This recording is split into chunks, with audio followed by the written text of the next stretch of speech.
Kasih. Ibu Bapak dan saudara-saudara, kita satukan hati dan pikiran kita bersatu dalam doa. Damai sejahtera dari Allah Bapa yang melampaui akal dan pikiranmu, memberi hikmat dan kuasa untuk memahami rahasia firman-Nya. Amin. Kasih Nang. Saya share dulu bahan yang mau saya sharingkan supaya ada bahan nanti bagi kita. Oke. Selamat malam dan selamat menjelang Pasion untuk kita semua yang dikasihi Tuhan. Salam Bonapasugit. Kedengaran, Dinang? Kedengaran? Kedengaran, ya, Salam. Makasih. Salam Bonapasugit, Amar. Salam Bonapasugit, Dinang. Karena saya lihat ini agak diarahkan ke Bonapasugit. Jadi kita harus share terus, kita harus memberi firman Tuhan ke Bonapasugit, karena di Bonapasugit terasa sekarang ada kelemahan-kelemahan yang harus kita doakan, tapi juga harus kita dorong agar mereka bertumbuh. Malam ini kita disuruhkan dengan tema yang agak mengerjitkan alis mata ya, karena sering aku dikritik kalau aku pakai tema ini. Saya Kristen, sudah selamatkah aku gitu ya? Karena memang begitulah, kadang-kadang sebagai orang Kristen merasa untuk sudah menjadi orang Kristen berarti sudah diselamatkan. Tapi sebenarnya enggak seperti itu. Atau mungkin bahasa ini bisa kita sederhanakan. Apakah semua orang Kristen diselamatkan? Apakah kita diselamatkan karena agama, karena Kristen? Amang, maaf Amang. Ada saya yang tahu kita semua sependapat bahwa agama. Amang, maaf, suara Amang katanya kurang kuat bagi sebagian orang, supaya mungkin agak lagi diinikan. Nah, ya. Ada yang ya. Sah, oke. Ya, kalau kayak gini kedengaran. Udah, Amang, udah. Kedengaran? Kedengaran, Amang. Baik. Aku kuraskan. Saya tambah volumenya ya. Ya, Amang, ya. Oke. Dengan tema saya Kristen, sudah selamatkah aku? Kalau ini saya bawakan di berbagai pertemuan, seringkali mereka mengerjitkan alis ya, karena ada yang tersinggung. Apakah nggak cukup jadi orang Kristen untuk selamat? Ya, jadi kita coba membahas sedikit lebih dalam. Apakah semua orang Kristen diselamatkan? Apakah agama Kristen itu menyelamatkan? Saya kira kita semua sadar, kita tahu bahwa tidak ada agama yang menyelamatkan, hanya Kristus, ya, satu-satunya jalan dan keselamatan. Maka gereja ini adalah persekutuan orang-orang yang diselamatkan. Tapi sebenarnya banyak orang yang belum terselamatkan, sudah masuk di dalam persekutuan, sehingga terjadi banyak sekali masalah di dalam persekutuan itu, karena di dalamnya terdapat orang-orang yang begitu yang belum mendapat keselamatan. Memang di gereja itu seperti apa yang dikatakan Tuhan Yesus. Banyak orang yang terpanggil, tapi sedikit yang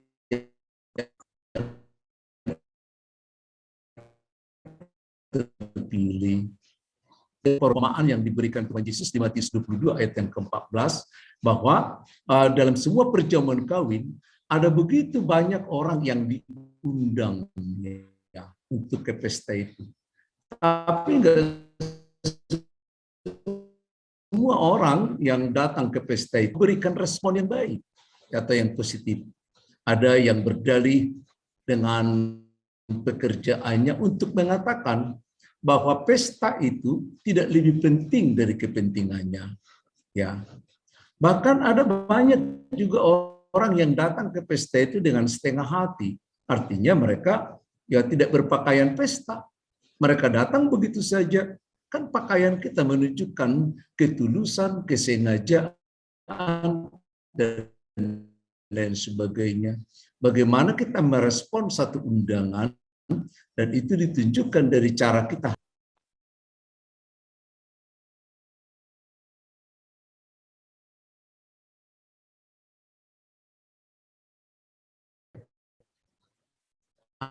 antara serius tidak serius, gitulah ya. Ada juga orang yang ikut-ikutan di gereja, nggak tahu apa-apa sebenarnya. Dan ada orang yang hanya terdaftar di gereja. Dan kami terus mencari di mana orang yang terdaftar ini.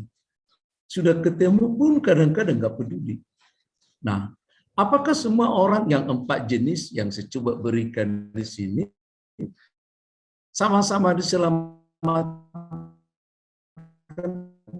Tuhan? Memang Tuhan berusaha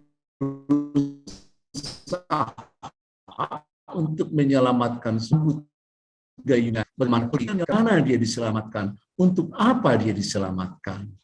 Ini pemahaman sebenarnya saya gambarkan dengan sederhana, tapi sebenarnya sangat berat artinya kalau kita telusuri secara teologisnya. Ada banyak indikasi untuk melihat keseriusan orang-orang Kristen dalam persekutuan. Apakah mereka terselamatkan atau tidak? Ya, indikasi pengorganisasian kita lihat dari kehadiran dalam ibadah atau dalam kebaktian tengah minggu atau mungkin kebaktian lingkungan, sektor dan lain sebagainya. Bagaimana sekarang respon orang Kristen terhadap ibadah? Apalagi kalau kita bicara di Bonani Pasugit. Berapa persenkah orang Kristen yang ada di Bonani Pasugit itu mau mengikuti ibadah Kristen secara serius? Kalau informasi yang kami dapat sih nggak ada 30% lagi. Itu pun kebanyakan ibu-ibu. Bapak-bapak udah nggak ada. Pemudanya udah nggak nampak. Yang ada perempuan-perempuan atau gadis-gadis. Jadi dari angka kehadiran, kalau kita lihat indikasi pengorganisasian, apalagi kalau dibuat kebakti atau kegiatan-kegiatan di gereja, yang mengikuti kegiatan itu ke situ. Itu yang ikut PA, itu yang ikut retreat, itu yang ikut pesta, itu yang ikut ini, dan lain sebagainya, itu ke itu. Yang lain nggak kelihatan. Maka pernah dulu tahun 80 dikatakan ada banyak Kristen kapal selam, itu menyelam terus, baru di Paskah nanti baru muncul, di Natal muncul gitu ya. Udah itu tenggelam lagi, nggak tahu di mana. Jadi bagaimana indikasinya bahwa ternyata banyak orang Kristen tidak memahami, tidak menunjukkan seperti Kisah Para Rasul 1 ayat yang ke-8. Karena sebenarnya orang yang menerima firman Tuhan, menerima Roh Kudus, menerima kuasa Tuhan, akan secara otomatis menunjukkan kesiapaannya. Baik di lokal maupun interlokal gitu ya, di dunia dan lain sebagainya. Dan kalau kita lihat juga dengan indikasi persembahan, sangat kecil sekali. Ada banyak orang bergulat terus masalah persembahan yang diperdebatkan benar enggak? Ya, harusnya perpuluhan apa enggak? Ya gitu. Diperdebatkan tapi enggak pernah ngasih. Yang paling dikasih segitu-segitu aja. Tapi perdebatan perpuluhan sampai kemana-mana. Dibikin PA, dibikin itu, dibikin ini. Ini hanya persembahan aja. Padahal kita tahu persembahan itu adalah merupakan dampak dari penyembahan. Kalau kita berani menghitung persembahan, kita juga harus memperhatikan bagaimana penyembahan orang-orang yang memberi persembahan. Jadi jangan dilihat hanya rupiahnya, tapi dilihat bagaimana orangnya menyembah Tuhan, sehingga muncul salah satu wujud dari penyembahan itu adalah persembahan. Jadi persembahan itu tidak berdiri sendiri, tapi sesuatu yang mengakar di hati setiap orang Kristen, bagaimana dia menyembah Tuhan dan bagaimana dia memberikan persembahan. Ayo kita hitung sekarang bagaimana persembahan di gereja masing-masing. Apakah memadai atau tidak kalau kita lihat itu sebagai unsur penyembahan di hadapan Tuhan, sebagai ucapan syukur dari apa yang datang dari hati setiap orang. Terlalu kecil kalau dilihat indikasinya. Yang berikut adalah indikasi kerohanian. Ya, saya melihat banyak orang Kristen dengan indikasi kerohanian tidak mengerti tentang makna tentang hari-hari besar. Hari Natal misalnya, hari Paskah misalnya, ya Minggu Pentakosta misalnya, dan lain sebagainya. Itu seperti gak dimengerti. Gak ada lagi dimengerti. Bahkan sekarang kita kan mau menjelang Pasion ini, menjelang Paskah. Semua gereja Lutheran atau Protestan tahu sebenarnya kalau minggu depan sejak Minggu Palmarum akan mengadakan malam kebaktian untuk mengenang penderitaan Tuhan Yesus, namanya Minggu Pasyun. Tapi sekarang gereja sudah mengirit, yang ada yang membuat hanya 1 kali 1 minggu itu, ada yang membuat 2 kali, namanya pun ditambah-tambahin, ada Kamis Putih katanya, ada Rabu Abu-abu, nggak tahu lagi. Padahal dulu nggak seperti itu. Ya, jadi indikasi rohani tentang makna hari-hari besar sudah semakin hilang. Bahkan orang tidak mengerti lagi bahwa Paskah itu, yaitu penyaliban Tuhan Yesus, kebangkitan Tuhan Yesus, adalah penggenapan dari Paskah yang ada di Mesir. Udah jauh, ya, udah jauh pengertiannya, jauh nggak dapat lagi dipahami. Ada banyak simbol-simbol kerohanian yang tidak dapat dipahami. Apa itu salib? Ya, apa itu Alfa Omega yang sering di gereja? Dan macam-macam. Kalau kita lihat, kita ukur jauh. Bahkan pengertian-pengertian alat-alat kekudusan seperti sakramen itu sudah jauh sekali dari pengertiannya. Jauh sekali. Saya sering diajak kalau mengikuti anak-anak yang dibaptis. Setelah selesai dibaptis, kalau di Medan sering kami diajak makan ke rumah. Sampai di rumah nanti akan berbicaralah tulangnya. Kalau tulangnya itu dan ama mudanya, ama tuanya mengatakan begini, kalau anak ini telah menerima, telah diteguhkan namanya dari gereja, ya, pas surat tengwarna tuh gereja, kan gitu ya. Lalu diharapkan dengan cara demikian, maka anak ini nanti akan menjadi milik Tuhan. Saya katakan enggak begitu. Anak ini sebenarnya diserahkan oleh orang tuanya. Dia berjanji untuk mengajari anak ini karena imannya. Sampai nanti disempurnakan ketika dia nanti menyaksikan imannya dalam katekisasi sidi. Jadi antara sidi dan baptisan sebenarnya nggak bisa dipisahkan. Tapi orang-orang sudah memisahkan itu. Kalau sidi, kalau baptisan katanya pasurat tengwarna, asagawi guar sipajujugon, guar pengkeng sarimatua, dan lain sebagainya. Nggak ada hubungannya. Paling mengerikan lagi. Kalau sidi, kami juga sering diundang ke rumah. Lalu orang lain, orang tua juga berbicara, kalau selama ini orang tuamu yang menanggung dosamu, sekarang kaulah yang menanggung. Maka oleh karena itu baik-baiklah. Saya bilang, kenapa sih soal tanggung menanggung dosa? Bukan itu sih. Tapi bagaimana dia orang tuanya mengajari, kalau di rumah dia diajari sebagai gereja pertama dan terutama, dan di gereja dilengkapi supaya anak ini bisa menyaksikan imannya dan menjadi saksi Kristus. Bukan soal siapa menanggung dosa. Ya, ini udah hilang nih. Kalau saya juga berdiskusi ya, bikin konseling untuk para yang mau menikah, pranikah. Saya selalu tanya, kadang-kadang saya bawa bercanda, kenapa sih kalian menikah? Ya udah pacaran aja, ya. Lalu saya tanya, kenapa menikah? Jawabannya apa? Semua jawaban dunia. Aku sudah dewasa, aku sudah kerja, aku sudah ini, aku sudah ini. Gak pernah mereka melihat bahwa pernikahan itu adalah merupakan sesuatu yang dirancang oleh Tuhan secara kudus. Jauh semua. Ini yang saya katakan bahwa makna hari besar dan simbol-simbol kerohanian dari Alkitab seringkali sudah tidak dapat dipahami. Yang terakhir ini sedikit agak besar saya tuliskan. Pemahaman tentang keselamatan. Ini paling payah sekarang.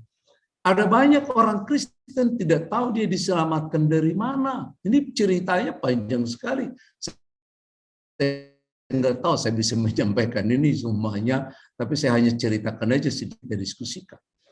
Saya sering bertandang ya, pastoral, kunjungan pastoral ke rumah-rumah.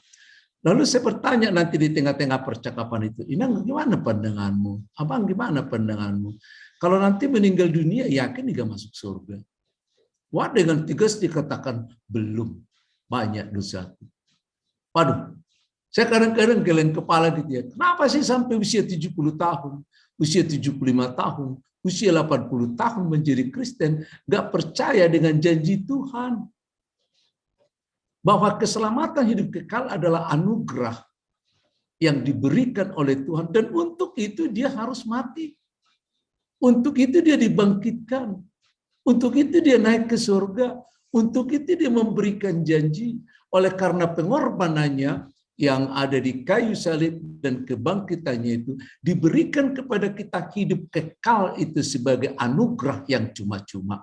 Oke, kita baca di Roma 6 ayat 23 bagian B. Ya, dikatakan karunia Allah ialah hidup yang kekal di dalam Kristus Yesus.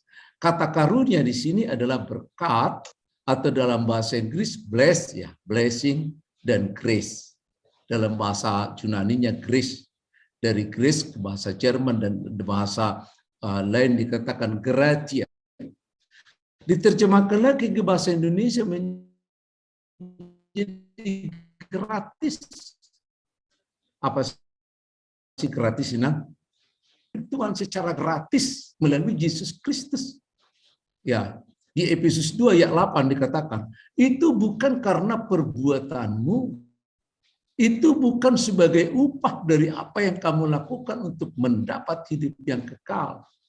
Tapi barang siapa percaya bahwa Yesus itu adalah kebangkitan dan hidup, maka dia memperoleh hidup yang kekal, tidak akan mati lagi selama-lamanya, walaupun dia mati. Dia akan hidup selama-lamanya, walaupun dia mati. Di dalam Kristus, kita dipindahkan dari kematian ke dalam kehidupan. Sehingga pemikiran orang Kristen tidak ada lagi sebenarnya tentang kematian, karena kita sudah dipindahkan ke dalam kehidupan.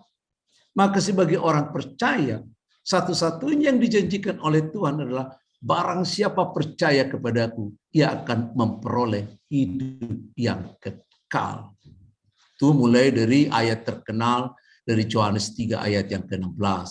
Ya, juga dari Yohanes 6 ayat yang ke-47.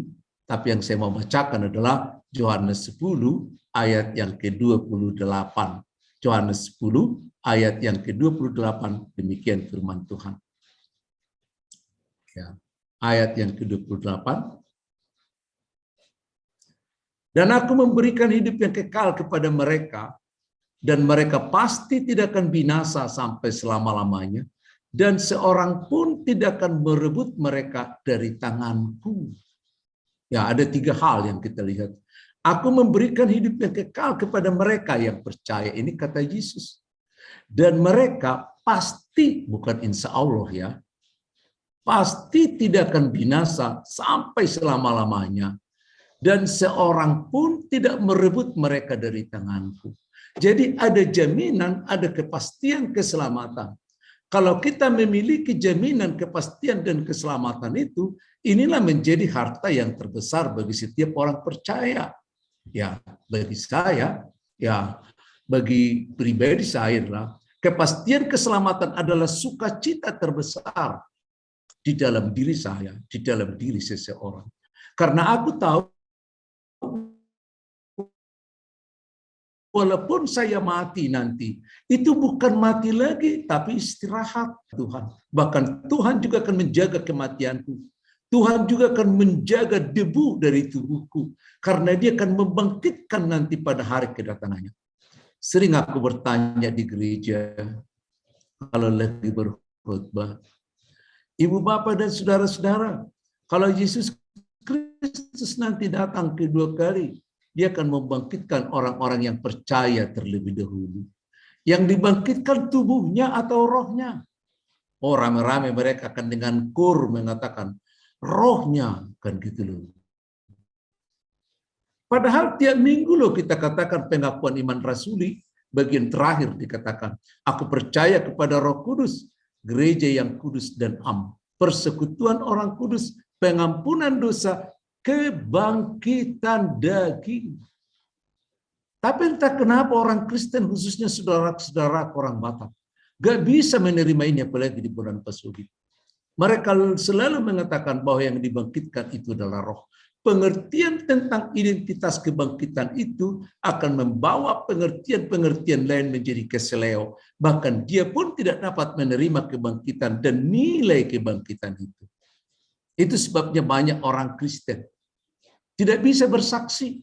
Kenapa tidak bisa bersaksi? Kenapa tidak mau bersaksi? Kenapa gereja kita sangat impoten untuk bersaksi? Kenapa sangat sulit? Satu jawabannya, karena tidak ada yang mau disaksikan. Ya, nggak ada yang mau disaksikan. Apa yang mau disaksikan? Justru kalau ada yang memberikan kesaksian, itu hanya kesaksian secara material. Ya, kemarin aku kesulitan, aku ditolong Tuhan, kan gitu ya. Kemarin aku kecelakaan, mobil kami sudah agak hancur, tapi aku selamat, puji Tuhan. Tapi bagaimana pemahamannya tentang Kristus? Bagaimana kehidupannya tentang masa depannya? Seringkali, apalagi hidup yang kekal, tidak dapat didefinisikan. Bahkan krusial sekali, orang yang mati selalu dikatakan dipanggil Tuhan. Padahal sebenarnya orang yang mati adalah karena upah dosa adalah maut. Maka pemahaman-pemahaman inilah sebenarnya yang menjadi kegelisahan bagiku ketika menghadapi pengalaman pelayanan. Ada banyak tentang kebangkitan, tidak paham tentang kematian, tidak paham tentang hidup yang kekal, sehingga tidak ada yang mau disaksikan sebagai anak Tuhan. Seolah-olah mereka tidak beruntung sebagai anak-anak Tuhan, karena hidup mereka dijamin bukan hanya sekarang, tapi hidup yang kekal. Bagaimana saudara-saudara? Orang yang menerima Kristus, menerima juga hidup yang kekal, menerima kuasa Tuhan, maka itu yang mendorong kita secara automatically memberitakan firman Tuhan dimanapun, kapanpun, dan dalam kondisi apapun. Kalau ini tidak terjadi pemberitaan Tuhan, mesti ada yang salah bahwa di dalam dirinya konsep kekristenan, konsep keselamatan masih sangat bermasalah.